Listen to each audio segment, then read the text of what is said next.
Hello students, myself Mohammad Alam Ansari. बच्चों हम पढ़ रहे थे क्लास 12th की फिजिक्स, जिसमें हमने स्टार्ट किया था इलेक्ट्रोस्टैटिक्स। मुझे ये उम्मीद है मैं उम्मीद कर भी सकता हूँ कि आप बहुत गुस्से में होंगे। काफ़ी गैप हो रहा है हमारे वीडियो लेक्चर्स में, कॉन्टीन्यूटी ब्रेक हो रही है। पॉलिटेक्निक एंट्रेंस एग्जाम की प्रिपरेशन के वीडियो जो आ रहे हैं उसकी वजह से बहुत सारी दिक्कतें आ रही हैं आपके एकेडमिक में। बच्चों परेशान मत होइए। अभी मैं वीडियो के एंड में कुछ बातें आपको बताऊंगा अपने क्लास लेक्चर्स को लेकर के कि कब फिजिक्स पढ़ाएंगे, कब केमिस्ट्री पढ़ाएंगे, कैसे वीडियो आपको कॉन्टिन्यूटी में मिलेगी। फिलहाल बिना समय गंवाए शुरू करते हैं आज की ये क्लास। तो चलिए शुरू करते हैं बच्चों। आज हम पढ़ेंगे किसी आवेशित चालक के ठीक बाहर वैद्युत क्षेत्र की तीव्रता, इंटेंसिटी ऑफ इलेक्ट्रिक फील्ड हम निकाल चुके हैं। पिछले दो वीडियो लेक्चर आपने पिछले लेक्चर में आपने देखा होगा कि किसी सीट के थ्रू, किसी नॉन कंडक्टिंग सीट के through intensity of electric field हमने फाइंड किया था with the help of Gauss theorem. ठीक है बच्चों, गॉस थ्योरम क्या होता है मैंने आपको बताया है। जिन लोगों ने नहीं देखा, इलेक्ट्रोस्टैटिक टाइप करें यूट्यूब पे बाय मोहम्मद आलम अंसारी, जाकर के यूट्यूब पर देख लें, या आलम फाउंडेशन क्लासेस टाइप करके प्लेलिस्ट से फाइंड आउट कर लें, उनको वीडियो मिल जाएगा।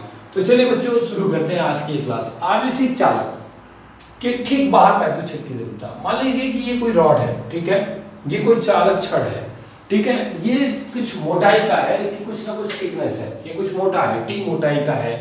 तो जो चार्ज है वो कंडक्टिंग की तरह व्यवहार कर रहा है, कंडक्टर की तरह व्यवहार कर रहा है। तो मैंने पिछले वीडियो लेक्चर में बताया था कि कंडक्टर क्या होता है, चालक क्या होता है। चालक जब किसी वस्तु के बाहरी पृष्ठ पर आवेश होता है तो उसे चालक कहते हैं। तो इस जो हमारा ये टी मोटाई का या कुछ मोटाई का जो हमारा ये रॉड है, इस पर हमने चार्ज क्या किया, इसके बाहरी पृष्ठ पर फैला दिया है। इस पर धन आवेश इसके बाहरी पृष्ठ पर क्या कर दिया है, फैला दिया है। ठीक है, तो अगर आउटर सरफेस की बात करें, कुछ थिकनेस होगी तो इसके दो सरफेस मिलेंगे। तो एक मिल जाएगा सरफेस 1 और एक मिल जाएगा सरफेस 2। ठीक है, अब ये मैं इसका चूंकि पृष्ठ है, इसका एक सरफेस एरिया होगा, एक थिकनेस है इसकी, कुछ इस तरह से एक थिकनेस आपको मिलेगी। ठीक है, तो इसका अगर मैं सरफेस एरिया ले लूं तो वो सिग्मा हो जाएगा, जो मैं यहाँ बना सकता हूँ कि इसका सरफेस एरिया सिग्मा है। इसका भी पृष्ठ आवेश घनत्व तो क्या है, सिग्मा है। तो पहले ये तो माना होना आप लिख लोगे, मुझे उम्मीद है कि आप इतना एक्सपर्ट हो चुके होंगे, आप पहले ये सारी चीजें लिख सकते हैं। माना कि एक अनंत विस्तार की एक समान रूप से धनावेशित एक क्या है, चालक छड़ है, ठीक है, जिसके दो पृष्ठ हैं, एक और दो, दोनों के जो पृष्ठ आवेश घनत्व है वो क्या है बाबू, वो दोनों के पृष्ठ आवेश घनत्व सिग्मा है। ठीक है, इतनी बातें आप समझ सकते हैं। ठीक है, अब हमें क्या करना है, इस चालक के ठीक बाहर, इस चालक के ठीक बाहर, या तो यहाँ करिए या तो इधर करिए, जिधर भी आपका मर्जी हो, मैं इधर भी ले सकता हूँ, उधर भी ले रहा हूँ। इस चालक के ठीक बाहर किसी बिंदु P पर हमें क्या करना है, वैद्युत क्षेत्र की तीव्रता ज्ञात करनी है, चाहे P' पे कहिए चाहे P पे कहिए। तो चलो बच्चों ठीक है, आगे बढ़ते हैं। ये एक कंडक्टिंग रॉड हो गया, ठीक है, जिसकी कुछ ना कुछ मोटाई है। अब इसके दो सिरे हो गए, टर्मिनल 1 और टर्मिनल 2। अब यहाँ पे जो पहला वाला सीट है ना, वो जो पहला वाला जो प्लेट है वो क्या करेगा, उसके थ्रू इस पॉइंट पर इंटेंसिटी ऑफ इलेक्ट्रिक फील्ड क्या होगा। मैंने आपको बताया है कि अगर कहीं पे धन आवेश है ना, पॉजिटिव चार्ज है ना, और किसी पॉइंट पर intensity of electric field find करते हैं तो हमेशा क्या होती है, अवे फ्रॉम द चार्ज। तो ये हो जाएगा E1। ठीक है, अगर मैं इस दूसरे वाले सीट की बात करूं तो उससे भी क्या हो जाएगा, उसके थ्रू भी जो डायरेक्शन होगा उसका वो क्या हो जाएगा, अवे फ्रॉम द चार्ज, ये हो जाएगा E2। तो पॉइंट P पर जो डायरेक्शन होगा वैद्युत क्षेत्र की तीव्रता का पहले वाले सतह और दूसरे वाले सतह के द्वारा, वो क्या हो जाएगा, E1 और E2 हो जाएगा, जो एक ही दिशा में होगा। अगर इस पॉइंट पे निकालोगे तो यार इसके थ्रू क्या हो जाएगा, इधर हो जाएगा E2, फिर इस वाले पहले वाले प्लेट के कारण क्या हो जाएगा, पहले वाले सतह के कारण वो हो जाएगा E1। तो चाहे एक ही तरफ लेके चलते हैं, कोई दिक्कत नहीं, दोनों तरफ ना बनाए फिगर में। तो हमें क्या करना है, इस आवेशित चालक के ठीक बाहर इस पॉइंट P पर intensity of electric field find out करना है। तो एक बार मैं फिर बोल दे रहा हूँ बच्चों, जो आप सुन लीजिए और उसे लिख सकते हैं अपने एग्जाम में। सबसे पहले आपको ये लिखना ही होता है, थ्योरी लिखनी होती है। तो लेट अस कंसीडर, माना कि क्या है, एक लघु मोटाई की, एक कम मोटाई की, एक फाइनाइट थिकनेस की क्या है, एक धनावेशित समतल चालक प्लेट है, जो कहाँ रखा हुआ है, निर्वात में रखा हुआ है। ये कहाँ रखा गया है, निर्वात में, मतलब एयर में रखा हुआ है। ऐसा समझ लीजिए कि एक टी मोटाई की धनावेशित समतल चालक प्लेट है, समतल चालक प्लेट है, जो क्या हुआ है, y में रखा गया है। इसका जो पृष्ठ आवेश घनत्व है वो सिग्मा है। हमने पढ़ा था सिग्मा बराबर Q/A, या Q बराबर क्या हो जाएगा, सिग्मा इंटू A। तो जहां जरूरत पड़ेगी वहां Q की जगह हम सिग्मा इंटू A अप्लाई कर सकते हैं। फिलहाल आगे बढ़ते हैं बच्चों। आगे हमने बताया कि ध्यान दीजिए, हमें इस चालक प्लेट के कारण या इस चालक प्लेट के थ्रू क्या करना है, पी पॉइंट पी पर intensity of electric field find out करनी है।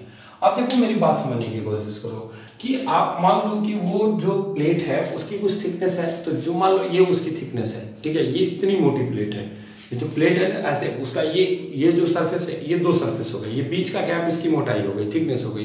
तो अगर मैं आपसे बात करूं, अगर मैं आपसे बात करूं बच्चों कि ये जो थिकनेस है तो इस सरफेस के थ्रू, ठीक है, यहाँ जो चार्ज यहाँ आउटसाइड में फैला हुआ है, इसके कारण अगर मैं इंटेंसिटी ऑफ इलेक्ट्रिक फील्ड निकालूं तो ये जो प्लेट है, ये जो सरफेस है इसका, ये तो चार्ज इस पर फैला हुआ है, तो ये एक नॉन कंडक्टिंग प्लेट की तरह काम करेगा, नॉन कंडक्टिंग सरफेस की तरह बात करेगा। तो पहले हम लिखेंगे कि जो हमारा चालक प्लेट है उस चालक प्लेट के क्या होगा, चालक P1 के कारण, मतलब उसके सरफेस P1 के कारण, तो लिखेंगे चालक प्लेट के सतह सरफेस क्या होगा, 1 के कारण बिंदु P पर वैद्युत क्षेत्र की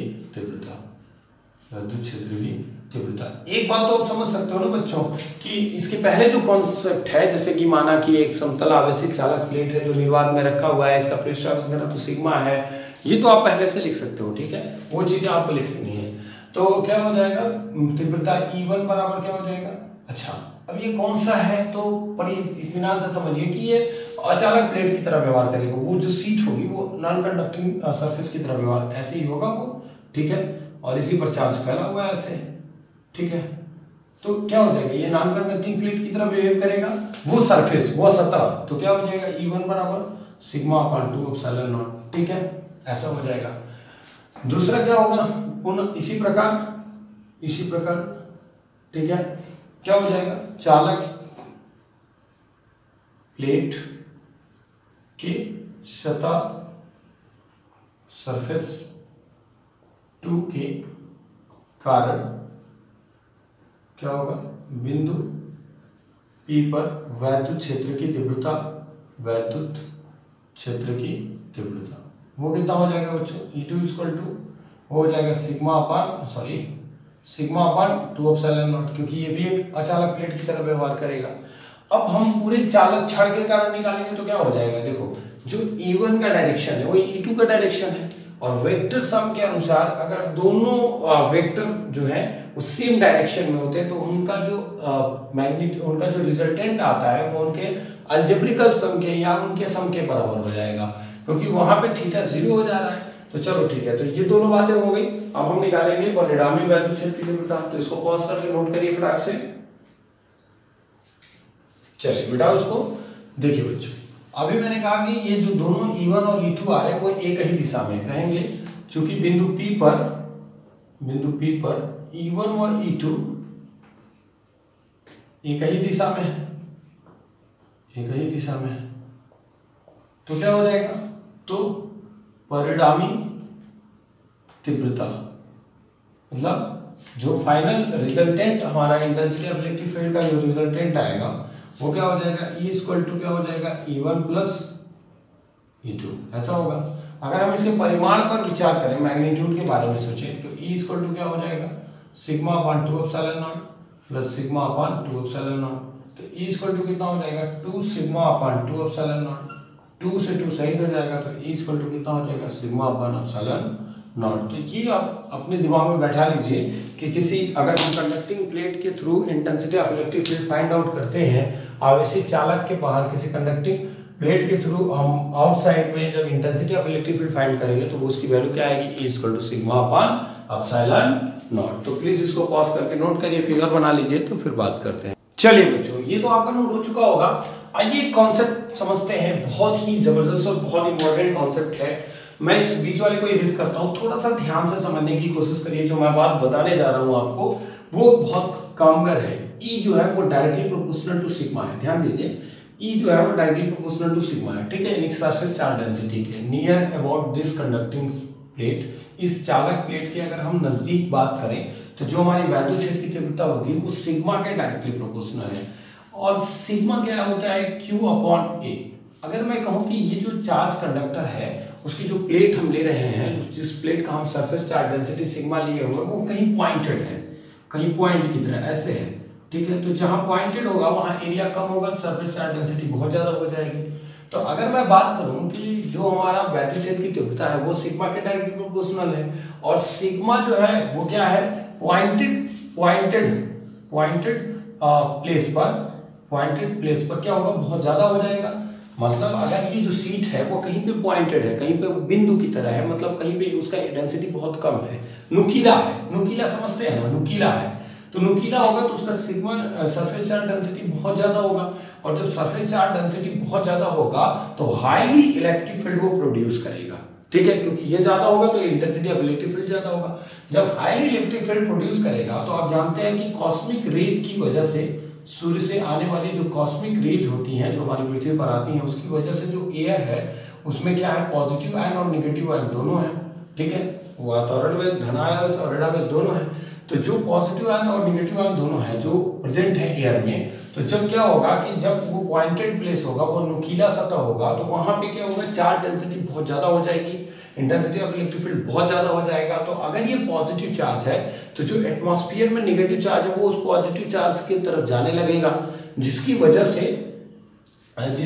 से जब वो पॉजिटिव चार्ज की तरफ से जाने उस नेगेटिव चार्ज जो है वो पॉजिटिव चार्ज की तरफ जाएगा, तो उसके आसपास का वातावरण किसकी तरफ बिहेव करने लगेगा, कंडक्टर की तरफ। वो कंडक्टिंग स्पेस, उसका जो सराउंडिंग है, उस रॉड के चारों तरफ का जो वातावरण है वो एक कंडक्टर की तरह बिहेव करने लगेगा, और धीरे धीरे वो नुकीला सीधा क्या होने लगेगा, निरावेशित होने लगेगा, क्योंकि वो अगर पॉजिटिव है तो निगेटिव आ रहा है तो वो उसको न्यूट्रलाइज भी करेगा, ठीक है। तो ये बातें बहुत इंपॉर्टेंट थी जो मैंने अभी आपको बताई। तो ये चीज़ हम यूज करेंगे वान डे ग्राफ जनरेटर में, जब मैं आपको पढ़ाऊंगा वहां पे इस सिद्धांत का हम इस्तेमाल करेंगे। तो चलिए बच्चों, ये बातें मुझे बतानी थी। अब बढ़ते हैं नेक्स्ट अगले वाले प्रूफ की तरफ।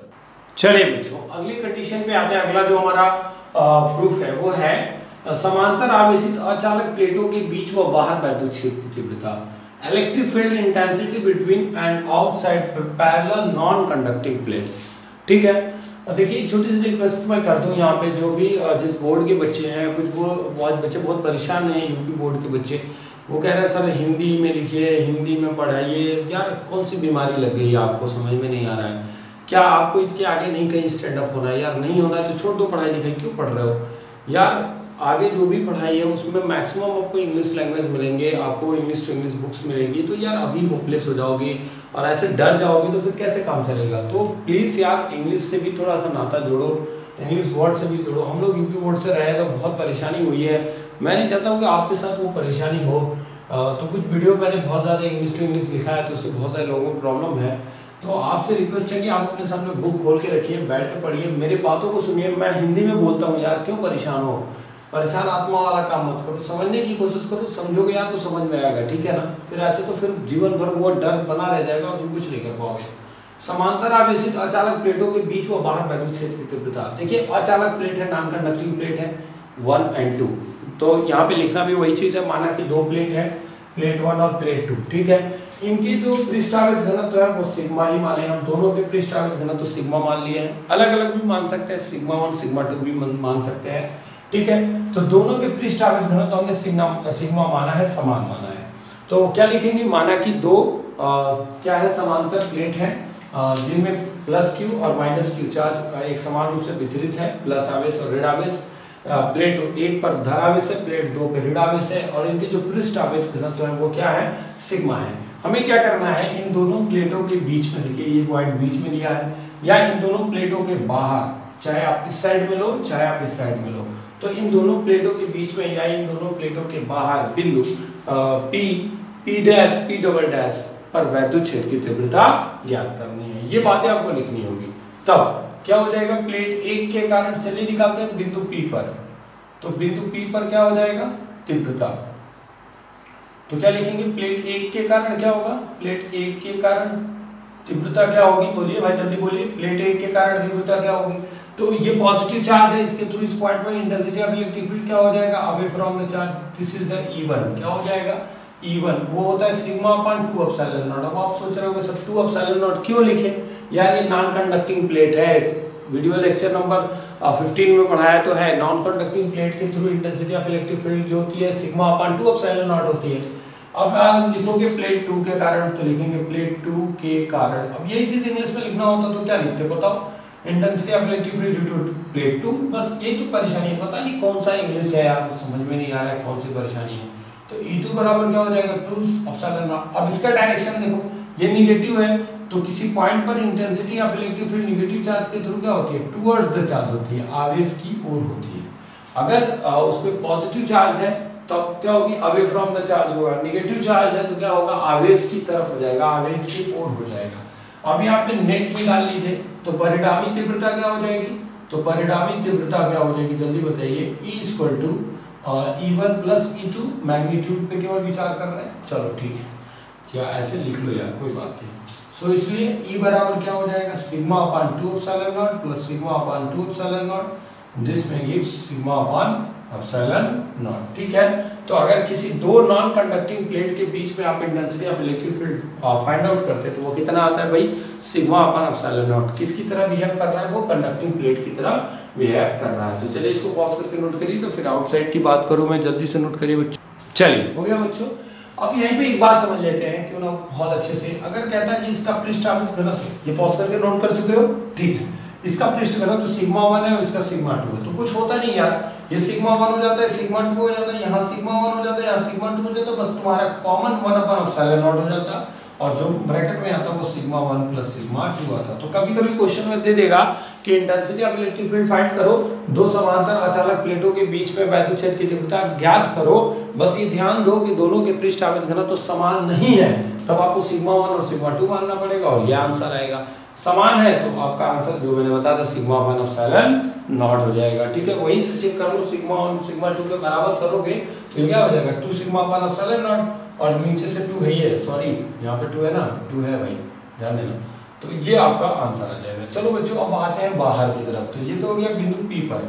अब P डैश और P की बात करें, चलो P डैश और P डबल डैश की, इस पे बात करो तो पॉजिटिव चार्ज के थ्रू क्या हो जाएगा, away from the charge E2, और नेगेटिव चार्ज के थ्रू क्या हो जाएगा, टुवर्ड्स द चार्ज E1। ठीक है, चलो तो यहाँ पे नेट क्या आ जाएगा बताओ, नेट इलेक्ट्रिक फील्ड क्या हो जाएगी बताओ, दोनों अपोजिट डायरेक्शन में, तो E1 माइनस E2 हो जाएगा। तो यहाँ पे दोनों का वैल्यू सेम है, सॉरी दोनों की वैल्यू सेम है, sigma upon epsilon not 2 epsilon not sigma upon 2 epsilon not, minus करेगा 0 हो जाएगा। यहाँ पे आ जाओ, यहाँ पे माइनस के कारण टुवर्ड्स द चार्ज, प्लस के कारण अवे फ्रॉम द चार्ज, फिर वही खतरनाक सी काम। यहाँ पे नेट इलेक्ट्रिक फील्ड क्या हो जाएगा बोलो जल्दी से यार, 0 हो जाएगा। तो ये आप समझ रहे हो बात को, ये आपको समझना होगा, ये आपको समझना होगा कि कैसे हो रहा है। ठीक है बच्चों, तो क्या हो रहा है यहाँ पे देखो ध्यान से, क्योंकि पॉजिटिव चार्ज है इसके कारण क्या हो गया, away from the charge E1, और नेगेटिव है तो टुवर्ड्स द चार्ज E2। अब ये दोनों अपोजिट डायरेक्शन में हो गए, तो दो यहाँ पे दोनों के दोनों एक लाइन ज्वाइनिंग में है और दोनों अपोजिट है, तो नेट इलेक्ट्रिक फील्ड क्या हो जाएगा, दोनों का डिफरेंस हो जाएगा। वैल्यू चूंकि मैग्नीट्यूड दोनों के सेम है इसलिए नेट इलेक्ट्रिक फील्ड क्या हो जाएगी, वो 0 हो जाएगी। तो प्लीज इसको पॉज करके नोट करिए। तो बढ़ते हैं अगले प्रूफ की तरफ। चलिए बच्चों नोट हो चुका है। अब एक बात समझ लीजिए कि अगर मैं इस कंडीशन को मैं इस तरह से अगर बताने की कोशिश करूं कि मैं जो प्लेट 1 और प्लेट 2 लिया हूं इन दोनों पर सेम चार्जेस लगा दूं, या तो पॉजिटिव का या तो नेगेटिव का, तब हमारे पास जो इनके बीच में जो इंटेंसिटी ऑफ इलेक्ट्रिक फील्ड आएगी वो कितनी आएगी यार, आप तो इतना बता सकते हो। बताओ दोनों पे धनावेश हो गया तो बीच में परिणामी वैद्युत क्षेत्र की तीव्रता क्या आएगी, तो पहले डायरेक्शन चेक करोगे, प्लस के कारण क्या हो जाएगा, इधर हो जाएगा E1, ये प्लस है तो इधर हो जाएगा E2। तो बताओ नेट इलेक्ट्रिक फील्ड क्या हो जाएगा, 0। समझ रहे हो, तो दोनों पर अगर सेम चार्ज है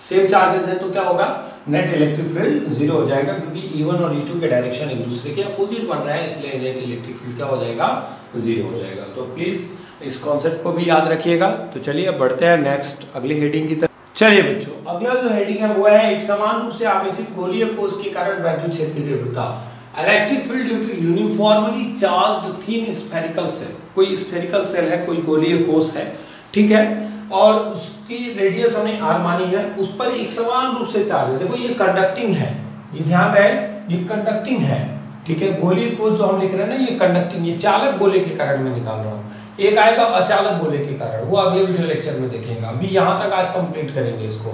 तो पहले इसको समझते हैं क्या है ये। तो माना कि एक प्लस क्यू, ठीक है, इसमें चार्ज जो है वो धनावेशित है। तो क्या होगा, माना कि एक आर त्रिज्या का एक गोलीय कोष है, ठीक है, आर त्रिज्या का जो गोलीय कोष है उसके बाहरी पृष्ठ पर प्लस क्यू आवेश एक समान रूप से फैला हुआ है। इतनी बातें लिख लोगे, वो लिख लो यार सुन के। अब क्या करोगे, ध्यान दो, हमें इस चालक गोले के कारण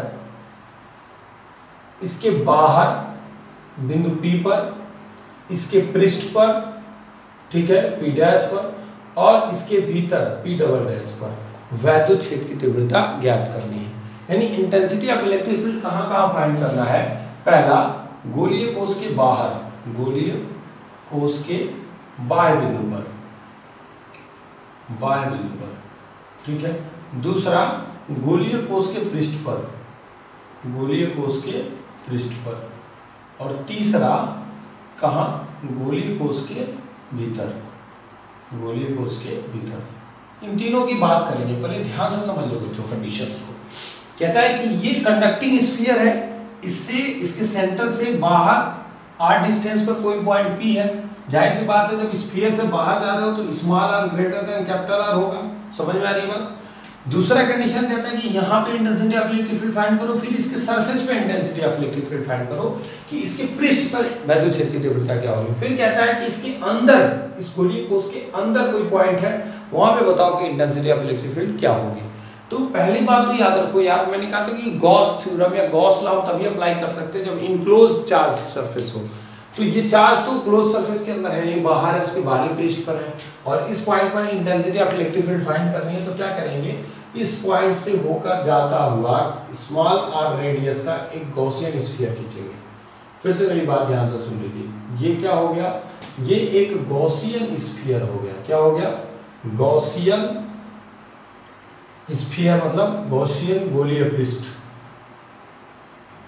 गॉसियन गोलीय पृष्ठ, ठीक है। तो ये गॉसियन स्फीयर हो गया, ये जो गॉसियन गोलीय कोष हो गया, गोलीय कोष का ये, ठीक है, ज्यादा अच्छा रहेगा। इंग्लिश में सुन लीजिए, गॉसियन स्फेरिकल सेल, ठीक है।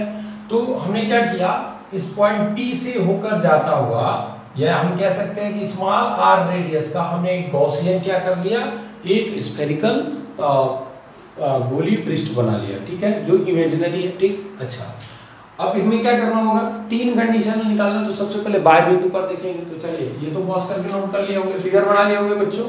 चलो इन दोनों को मिटा दो। चलो पहले बाह्य बिंदु पर देखते हैं। तो अब क्या होगा, ध्यान दो, हमें इस पॉइंट P पर इंटेंसिटी ऑफ इलेक्ट्रिक फील्ड चाहिए। मैं एक काम करता हूँ, मैं इस पर एक छोटा सा सेगमेंट ले लेता हूँ, ठीक है, एक छोटा सा अवयव ले लेता हूँ। इस छोटे से सेगमेंट का जो एरिया वेक्टर होगा वो क्या होगा, dA बाहर की तरफ, ठीक है, उसके सरफेस पे क्या होगा, परपेंडिकुलर होगा। और ये प्लस क्यू चार्ज है, तो इसके थ्रू जो इंटेंसिटी ऑफ इलेक्ट्रिक फील्ड होगा वो बाहर की तरफ होगा, ठीक है। अब मैं क्या करूंगा, इस छोटे से सरफेस एरिया के थ्रू फ्लक्स फाइंड करूंगा। क्या फाइंड करूंगा, electric flux due to this element, ठीक है, surface element, this surface element. इस छोटे से पृष्ठ अवयव के कारण हम पहले वैद्युत क्षेत्र की तीव्रता ज्ञात करेंगे। तो क्या लिखेंगे बच्चों, ध्यान से देखिए, मेरी बात ध्यान से सुनिए। E और DA के बीच का एंगल आपको समझ में आ रहा है ना कि 0 डिग्री बन रहा है। E और DA के बीच का एंगल 0 डिग्री बन रहा है क्योंकि दोनों एक दूसरे के पैरेलल हैं, ठीक है, और दोनों आउटसाइड है, बाहर की तरफ है, तो डायरेक्शन भी सेम हो गया। तो अब बात करेंगे हम इस छोटे से क्षेत्रफल अवयव से, इस सूक्ष्म क्षेत्रफल अवयव से होकर गुजरने वाला वैद्युत फ्लक्स, गुजरने वाला वैद्युत फ्लक्स क्या हो जाएगा, phi E, d phi E. छोटा सा सेगमेंट है इसलिए मैंने इसको यहाँ पे फाई ई की जगह क्या लिख दिया, डी फाई ई। क्या पढ़े थे बच्चों, याद है आपको, vector E dot vector D A पढ़ा था, ठीक है।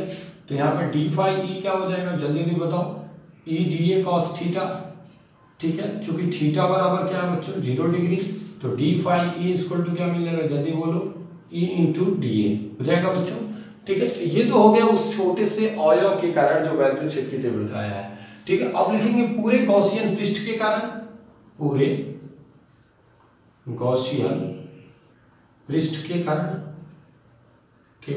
तीव्रता, ठीक है, वो क्या हो जाएगा।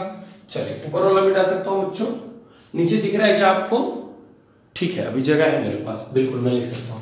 तो line integral of d phi E close integral बराबर बंद पृष्ठ का समाकलन vector E dot d A हो जाएगा।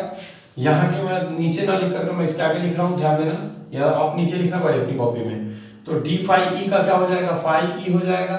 चलो फाई बंद, ये समाकलन का चिन्ह है, इंटीग्रेशन साइन है, तो ई बाहर हो जाएगा, बंद पृष्ठ का समाकलन डी ए। चलो यहाँ तक तो समझ में आया। अब इसको मिटा दो बच्चों, जल्दी नोट करो यार, जल्दी नोट करो, फटाफट नोट करो। हो गया। चलो अब देखो बच्चों, जो E है इंटेंसिटी ऑफ इलेक्ट्रिक फील्ड है वो तो कांस्टेंट थी, इसलिए मैंने उसको बाहर कर लिया है। तो यहां से मुझे फाई E की वैल्यू जो मिल गई है वो क्या मिल गई है, E into 4 pi small r square. अब कहोगे ऐसा क्यों होगा, क्योंकि जो डीए होगा, बंद पृष्ठ का समाकलन डीए होगा, उसका एरिया कितना होगा, complete surface area 4 pi r square. अरे भाई इस पूरे गोलीय पृष्ठ के द्वारा, तो पूरे गोलीय पृष्ठ का सरफेस एरिया, गोले का संपूर्ण पृष्ठ लेंगे, वो कितना होता है 4 पाई आर स्क्वायर। तो यहाँ से phi E equal to E into 4 pi r square. चूंकि आपने पढ़ा है अकॉर्डिंग टू गॉस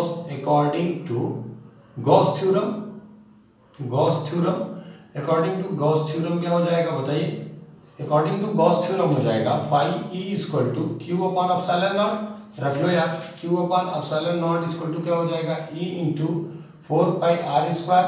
यहाँ से ई की वैल्यू फाइंड करो तो 4 पाई आर स्क्वायर नीचे आ जाएगा, तो Q upon 4 pi epsilon naught r square. इसको थोड़ा और सिस्टमैटिक लिखो तो E equal to 1 upon 4 pi epsilon naught क्या हो जाएगा बच्चों, Q upon r square. Equation number first. तो ये आ गया intensity of electric field due to this spherical shell from outside from its centre. इसके केंद्र से बाहर की तरफ या केंद्र से आर दूरी पे, यहाँ जो स्मॉल आर की बात कर रहे हैं वो क्या है, उसके रेडियस से ज्यादा है, मतलब उस गोलीय कोश के बाहर वैद्युत क्षेत्र की तीव्रता जो आएगी वो कितनी आ जाएगी, E equal to 1 upon 4 pi epsilon naught Q upon r square. Please इसको पॉज करके नोट करिए,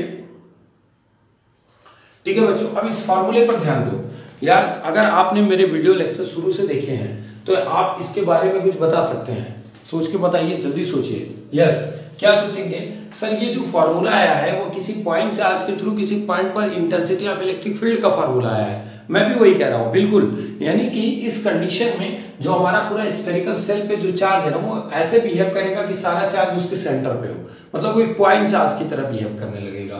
तो ये बात आप यहाँ लिख सकते हैं कि इस दशा में जो हमारा गोलीय कोश है, ठीक है, वो क्या होगा, बाह्य बिंदु के लिए ठीक उसी प्रकार व्यवहार करेगा जिस प्रकार एक बिंदु आवेश के लिए व्यवहार करता है। एक बार और बोल देता हूं, लिख लीजिए, इस दशा में जो गोलीय कोश है, ठीक है, ठीक वो उसी प्रकार व्यवहार करेगा जिस प्रकार एक बाह्य बिंदु के लिए ठीक उसी प्रकार व्यवहार करेगा जिस प्रकार एक बिंदु आवेश किसी बिंदु पर वैद्युत क्षेत्र की तीव्रता के लिए व्यवहार करता है। चलो बच्चों, यहां तक तो बात समझ में आ गई होगी। चलो अब ये बताओ, ये तो हो गया कि वैद्युत क्षेत्र की तीव्रता ये आ गई, लेकिन ये कोई सरफेस है ना, ये कोई पृष्ठ है ना, और इस सरफेस का अगर मैं सरफेस चार्ज डेंसिटी सिग्मा मान लूं तब क्या होगा। तो हम जानते हैं कि जो सरफेस चार्ज डेंसिटी सिग्मा होता है वो कितना होता है बच्चों, जल्दी बताओ। तो सिग्मा बराबर होता है Q अपॉन ए, चूंकि सिग्मा बराबर, तो Q बराबर क्या हो जाएगा, सिग्मा इंटू ए।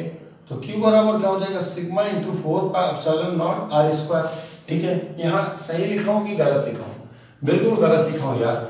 ये चार्ज किस पर है, इस बड़े वाले स्फीयर पे है, नहीं है ना, छोटे वाले स्फीयर पे है, तो इसका रेडियस लेंगे ना कैपिटल आर स्क्वायर। ठीक है, अब Q की वैल्यू इसमें रख दो, देन फ्रॉम इक्वेशन 1, तब फ्रॉम इक्वेशन 1 समीकरण 1 से क्या हो जाएगा, E इक्वल टू क्या हो जाएगा 1/4 पाई एप्सिलॉन नॉट।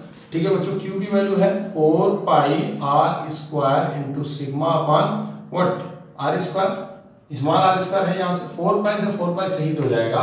तो जो हमारा नया फॉर्मूला आएगा इंटेंसिटी ऑफ इलेक्ट्रिक फील्ड का, वो आ जाएगा, ध्यान से देखो बच्चों, ये सिग्मा बचेगा, नीचे epsilon naught capital R square upon क्या हो जाएगा, स्मॉल आर स्क्वायर। ये तो कांस्टेंट है, स्मॉल आर जैसे जैसे बढ़ाएंगे इंटेंसिटी ऑफ इलेक्ट्रिक फील्ड वैसे वैसे क्या होती जाएगी, घटती चली जाएगी। तो आपसे पूछा जाए किसी आवेशी चालक गोले के बाहर वैद्युत क्षेत्र की तीव्रता क्या होती है, तो sigma upon epsilon naught capital R square upon small r square होती है। तो प्लीज इसको पॉज करके नोट करिए।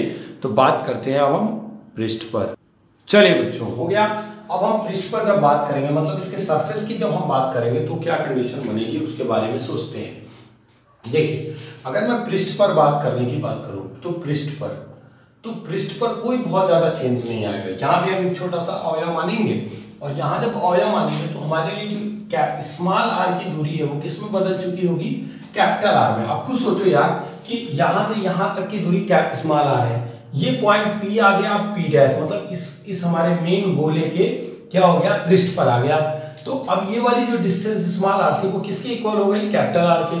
तो पृष्ठ पर क्या होगा बच्चों, जो स्मॉल आर होगा वो कैपिटल आर के क्या हो जाएगा, इक्वल हो जाएगा, सॉरी कैपिटल आर के इक्वल हो जाएगा। देन क्या हो जाएगा, देन ई इक्वल टू क्या पढ़े थे हमने, 1/4 pi epsilon naught Q upon small r पढ़ा था, स्मॉल आर पढ़े थे ना से, तो क्या हो जाएगा ई बराबर 1/4 pi epsilon naught Q upon capital R square. और हमने एक फार्मूला लिखा था, क्योंकि ई बराबर हमने क्या पढ़ा था, sigma upon epsilon naught into capital R square upon small r square, but small r equal to capital R हो जाएगा, तो यहाँ पे ई इक्वल टू क्या मिल जाएगा हमको, सिग्मा अपॉन एप्सिलॉन नॉट, क्योंकि कैपिटल आर की जगह अगर स्मॉल आर रखेंगे तो ये दोनों कैंसिल आउट हो जाएगा। तो जो इंटेंसिटी ऑफ इलेक्ट्रिक फील्ड मिलेगी वो कितनी मिल जाएगी, सिग्मा अपॉन एप्सिलॉन नॉट। मात्रा क्या होगा बच्चों, न्यूटन पर कूलम्ब। तो ये पृष्ठ पर जो वैद्युत क्षेत्र की तीव्रता आएगी वो कितनी आएगी, E equal to sigma upon epsilon naught हो जाएगी, ठीक है। और या तो अगर ये सिग्मा के टर्म में हो गया और ये चार्ज क्यू के टर्म में हो गया 1/4 पाई एप्सिलॉन क्यू अपॉन, यानी इस कंडीशन में भी ये क्या कर रहा है, ये उसी की तरह बिहेव कर रहा है, एक पॉइंट चार्ज की तरह ही बिहेव कर रहा है कि पूरा चार्ज इसके सेंटर पे है और इसके सरफेस पे जो इंटेंसिटी ऑफ इलेक्ट्रिक फील्ड है वो पॉइंट चार्ज के थ्रू किसी पॉइंट पर इंटेंसिटी ऑफ इलेक्ट्रिक फील्ड की तरह हमें मिल रही है, ठीक है। तो इसको भी पॉज करके नोट करिए। तो अब लास्ट बचा है जो वो बात करते हैं, नोट हो गया, अब इसको मिटा दूं मैं। अब हम बात करेंगे बच्चों आंतरिक पृष्ठ पर, अंदर, ठीक है, मतलब गोलीय कोश के अंदर, गोलीय कोश के अंदर। अच्छा एक बात दिमाग में दौड़ा, गोलीय कोश के अंदर मान लो, चलो ठीक है कोई बात नहीं, पी डैश लिया, इससे होकर जाता हुआ एक गॉसियन पृष्ठ भी खींच लो, कोई बात नहीं, बहुत अच्छे से कर लो ये सब, अपनी आत्मा की शांति मिलती रहे, ये काम करो, हो गया। अब ये हो गई, मान लिया आपने कि गोलीय पृष्ठ है, ठीक है। अब इस पर आप एक छोटा सा क्षेत्रफल होगा मानोगे, तो चलो यहाँ फ्लक्स की बात करते हैं। तो फाई ई बराबर क्या होगा बच्चों, vector E dot vector D होगा, बोलो। तो कंप्लीट गॉसियन पृष्ठ के थ्रू मान रहे हैं, तो फाई ई इक्वल टू क्या हो जाएगा, E D A cos theta, तो कॉस 0 हो जाएगा, चलो कोई बात नहीं, सब करते हैं बच्चों। फाई ई इक्वल टू क्या हो जाएगा, E into D A theta, चूंकि थीटा क्या है 0 डिग्री, ठीक है, तो कॉस 0 डिग्री हो जाएगा, ठीक है। यहाँ दिखा भी दो यार, ये हो गया डी ए, ये हो गया ई, अगर ऐसा सोच रहे हैं तो चलो कोई बात नहीं। तो फाई ई इक्वल टू क्या हो गया, ई इंटू डी ए। एक बात मुझे बताओ आप कि जो डी फाई ई लिखते जाओ, जो मैं बात कर रहा हूँ इंटेंसिटी ऑफ इलेक्ट्रिक फील्ड की, ठीक है, ये कब होगा, जब चार्ज होगा। अब आप मुझे बताओ कि ये जो इनक्लोज सरफेस है, मतलब ये जो छोटा वाला गोला है, इसके अंदर कोई चार्ज है, बोलिए, या इसके पृष्ठ पर कोई चार्ज है, देखो ना भाई, है क्या, नहीं ना, चार्ज तो इस मेन गोले पे है ना। तो चूंकि हम कह सकते हैं कि Q inside the sphere of radius r dash, इसको मैं क्या मान लेता हूं r डैश, ठीक है। जो r डैश की कंडीशन क्या है कि जो r डैश है वो कैपिटल R से छोटा है, क्या हो जाएगा, इज 0, क्या होगा, Q inside the sphere of radius r dash 0। तो जो छोटा वाला गोला है उसके अंदर जो चार्ज है वो 0 है, देन क्या हो जाएगा, then E is 0, intensity of electric field E 0 होगी, तो कोई फ्लक्स उससे गुजरेगा नहीं। तो जब कोई फ्लक्स ही नहीं गुजरेगा तो वहां पर वैद्युत क्षेत्र की तीव्रता क्या हो जाएगी, 0। तो आपसे पूछा था कि किसी चार्ज कंडक्टिंग स्फीयर के अंदर वैद्युत क्षेत्र की तीव्रता क्या होती है। तो आप याद रखिए, आज कान खोल करके सुन लीजिए, दिमाग में बैठा लीजिए इसको, किसी भी तरह से किसी भी कीमत पर याद रखिए कि किसी चालक गोले के भीतर वैद्युत क्षेत्र की तीव्रता 0 होती है, किसी चालक गोले के भीतर वैद्युत क्षेत्र की तीव्रता 0 होती है। तो ये तीसरी कंडीशन थी जो मैंने गोलीय कोश के अंदर बताई। अब हम इन तीनों को किसी ग्राफ के थ्रू समझेंगे। तो variation of electric field with a graph of conducting sphere के लिए हम बनाएंगे। तो चलिए पहले इसको पॉज करके नोट करिए, तो फिर हम ग्राफ बनाते हैं, जल्दी नोट करिए। चलो बच्चों नोट हो गया, इसको इरेज कर सकता हूं मैं। अच्छा थोड़ा सा एक काम करो, इसको भी इरेज कर सकता हूं क्या, बिल्कुल, इसको भी इरेज कर लेता हूं। अब ध्यान दो बच्चों, बहुत अच्छे से इसको भी इरेज करते हैं, ये क्या करने रहेगा। अब यहाँ पे जो हमें समझना है, हमने क्या क्या पढ़ा कि E जो होता है वो क्या होता है, 1/4 pi epsilon not Q upon R square होता है, ठीक है, बाह्य बिंदु के लिए, ठीक है, मैंने लिख दिया है। फिर E हमने पृष्ठ पर क्या पाया है, जल्दी बताओ, वो हमने पाया 1/4 pi epsilon not Q upon R square. ठीक है। फिर हमने ई आंतरिक बिंदु पर क्या पाया, जल्दी बताओ, ई आंतरिक क्या पाया है, 0। ठीक है, मतलब क्या हुआ, देखिए ये कोई हमारा चार्ज कंडक्टिंग स्फीयर था। ठीक है, इसका रेडियस हमने कैपिटल आर ले लिया। ठीक है, इस पर हमने प्लस क्यू चार्ज एक समान रूप से फैला दिया है। इतनी बात समझ में आ रही है बच्चों। चलिए अब ये मान लीजिए हमने ग्राफ प्लॉट करना है। ठीक, ये हो गया इंटेंसिटी ऑफ इलेक्ट्रिक फील्ड का डायरेक्शन और ये हो गया स्मॉल आर। ठीक है, जैसे जैसे आप आगे बढ़ोगे स्मॉल आर बढ़ेगा। पहले इस फिगर को समझो बहुत अच्छे से, क्योंकि ग्राफ बहुत तेजी से गलत होता है। ये जो कैपिटल आर है ये सरफेस है। मैं अगर यहाँ से परपेंडिकुलर एक लाइन ड्रॉ कर दूं ऐसे, ठीक है, तो ये मेरी डिस्टेंस भी कैपिटल आर हो जाएगी ना यार। आर ही तो बढ़ा रहे हैं, मतलब सेंटर से दूरी ही तो बढ़ा रहे हैं। चलो अब ये हो गया सेंटर ओ पर, मतलब ये केंद्र पर वैद्युत क्षेत्र की तीव्रता। मैंने कहा कि किसी चालक गोले के भीतर वैद्युत क्षेत्र की तीव्रता 0 होती है, तो अंदर तो 0 होगी। यानी कि मैं यहाँ से यहाँ तक के बीच में इंटेंसिटी ऑफ इलेक्ट्रिक फील्ड क्या लिख पाऊंगा, कोई बताएगा मुझे? यार मैं यहाँ पे पूछूं, यहाँ पे पूछूं, इस पॉइंट पे पूछूं, इस पॉइंट पे पूछूं, इस पॉइंट पे पूछूं, इसके अंदर किसी भी पॉइंट पे पूछूं, इंटेंसिटी ऑफ इलेक्ट्रिक फील्ड 0 होगा। तो ग्राफ मेरा जो चलना है वो कहाँ से चलेगा, यहाँ से चलेगा। सरफेस पे इंटेंसिटी ऑफ इलेक्ट्रिक फील्ड कुछ आएगी, कुछ भी मान लो समथिंग, कुछ ना कुछ तो आएगी ही आएगी। मान लेते हैं कि उसकी एक वैल्यू मुझे यहाँ पे मिल गई, वो यहाँ पे। ठीक है, intensity of electric field E है यहाँ पे। ठीक, और जैसे जैसे बाहर जाओगे, देखो यहाँ पे क्या है, बाय बिंदु के लिए ई इनवर्सली प्रोपोर्शनल टू 1/r², यानी आर बढ़ाओगे तो ई बहुत तेजी से घटेगा, शार्पली डिक्रीज होगा। तो इसका जो ग्राफ बनेगा वो कुछ इस तरह से प्लॉट होगा। ठीक है, देखो क्या हो रहा है कि जैसे जैसे आप आर बढ़ा रहे हो, इंटेंसिटी ऑफ इलेक्ट्रिक फील्ड क्या होती जा रही है बच्चों, वो डिक्रीज होती जा रही है। थोड़ा सा और इसका स्लोप में अगर बढ़िया कर दूं, ऐसा होगा। ठीक है, ये हो गया E inversely proportional to 1/r²। खुद देखो आप यार, जैसे यहाँ पे जब बात करोगे ना, यहाँ से इस पॉइंट से आगे बढ़ोगे तो पृष्ठ के बाहर जा रहे हो, इस पॉइंट के अंदर आओगे तो पृष्ठ के अंदर आ रहे हो, इस पॉइंट पे हो तो पृष्ठ पर हो, तो पृष्ठ पर कुछ ना कुछ तो वैल्यू होगी ना उसकी वैद्युत क्षेत्र की तीव्रता की।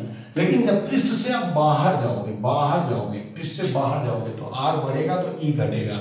पृष्ठ के अंदर आओगे तो ई 0, तो देखो यहाँ पे ई 0, यहाँ पे ई 0, देखो ना यार हर जगह तो ई 0 है। यहाँ पृष्ठ से ई का मान, पृष्ठ पर ई का मान कुछ है सफिशिएंट अमाउंट में, और वो धीरे धीरे क्या हो रहा है, आर के बढ़ने पर डिक्रीज होता चला जा रहा है। तो इस तरह से हम ग्राफ ये प्लॉट करेंगे। तो इसको पॉज करके नोट कर लीजिए। तो बच्चों आज मैंने पढ़ाया intensity of electric field into different conditions.